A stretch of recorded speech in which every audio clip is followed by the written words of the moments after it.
이르면 오는 20일부터 대중교통에서 마스크 착용이 권고사항으로 바뀔 거라는 전망이 나오고 있습니다.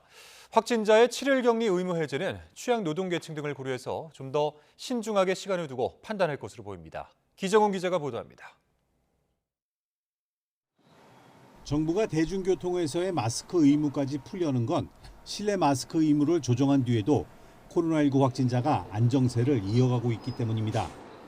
지난 1월 말 실내 마스크 착용 의무를 해제한 뒤 한 달여가 지났지만 일평균 확진자 수는 꾸준히 감소했습니다. 전문가들도 대부분 풀자는 입장입니다.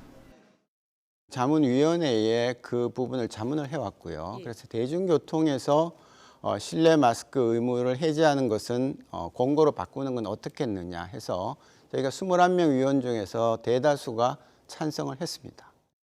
정부는 오는 15일 중대본 회의에서 조정 시기를 논의해 발표할 예정입니다. 20일 시행이 유력한데 다만 병원과 약국, 요양시설 등 고위험군이 많이 오가는 곳에선 의무를 좀 더 유지할 것으로 보입니다. 확진자 7일 격리 의무 해제 여부도 관심을 모으고 있지만 당장은 아니라는 의견이 대세입니다. 격리 의무를 없애려면 현재의 2급 감염병이 4급으로 떨어져야 하는데 등급을 조정하기엔 치명률 등의 근거가 부족합니다. 다음 달이나 오는 5월 세계보건기구가 국제공중보건 비상사태를 해제해야 등급 조정 검토가 시작될 것으로 보입니다. 격리 의무 해제엔 방역 측면뿐 아니라 사회적 영향도 고려 대상입니다. 무엇보다 격리 의무가 현실적으로 취약계층을 보호하는 역할을 한다는 점을 간과해선 안 된다는 지적입니다. 이제 의무기간을 해제해버리면은 조금 그 취약 노동계층들이 쉴 수 있는 권리를 이제 박탈당하는 그런 문제가 있습니다. 예.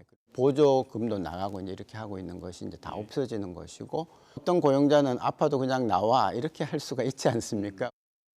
정기석 감염병 자문위원장은 격리 의무를 줄이거나 없앴을 때 어떤 이들이 피해를 볼 것인지와 사회적으로 제도적으로 어떤 문제가 나타날 수 있을지 조사하고 있다고 설명했습니다.